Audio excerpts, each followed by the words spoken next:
everyone, my name is Gifty and I. Today's video is about some activities that you can do towards the ending of the school year.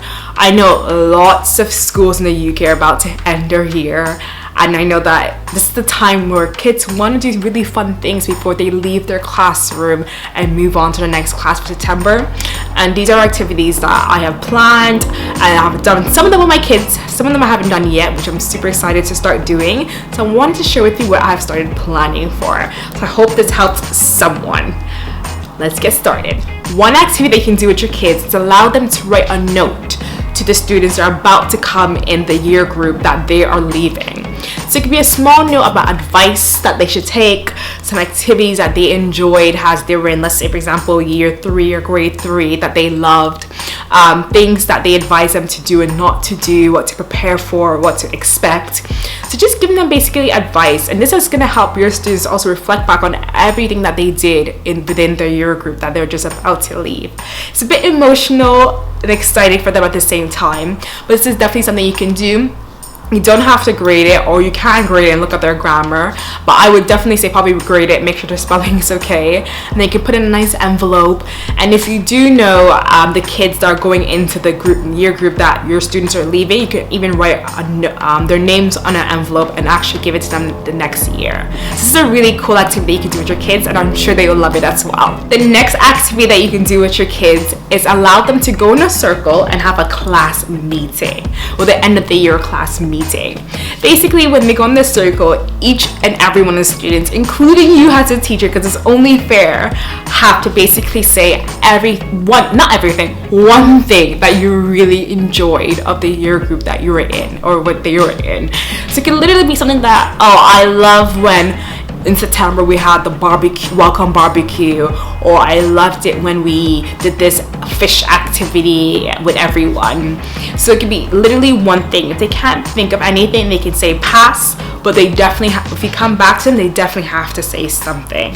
There's always one thing that they will remember that they really enjoy, and it's just nice to hear what they liked, and that can also assess you as a teacher on your teaching, and then you can also bring that activity back to the next group that you might teach if it's really popular between them, saying that they loved it and they loved it.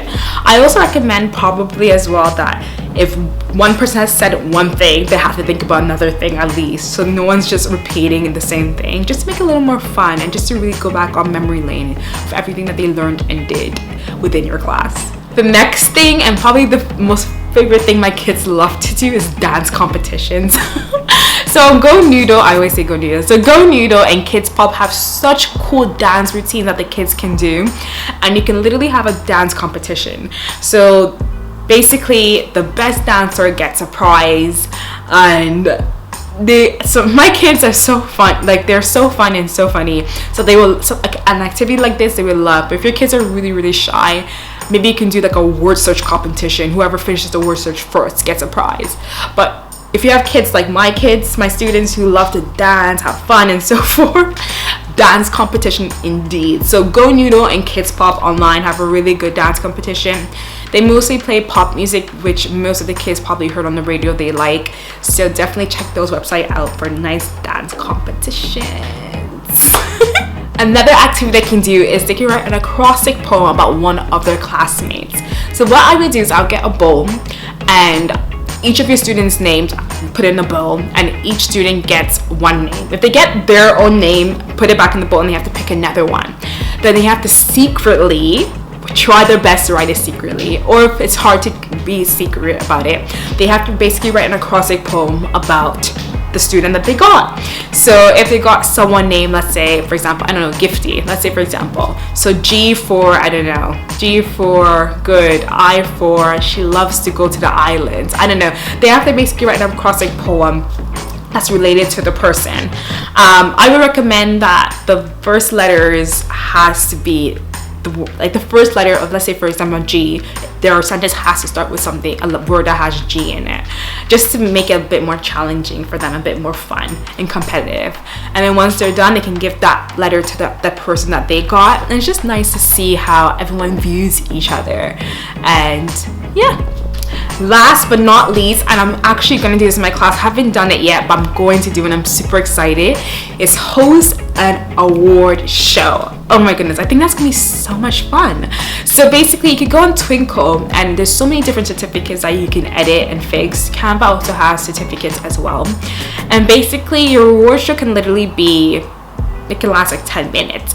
And just find things that relate to your students, like someone that's most likely will be a scientist, someone that's most likely will be an actress, someone that's most likely will be a singer, someone most likely will be a good dancer or a teacher, and just give these rewards to the kids, and they have to come up, take it, bow, and just go. Just a really fun activity that they can do, and it's nice for them to know how you view them.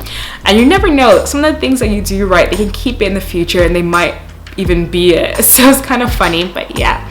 So these are my activities that I would say I would do at the end of the year, just to get the kids just have fun before school ends. And I hope you use it and you enjoy it. And if you do, let me know. And if you have activities that you're about to do with your kids because you're not done school yet, I would love to know. So please let me know. And thank you so much for watching. Bye, and don't forget to subscribe.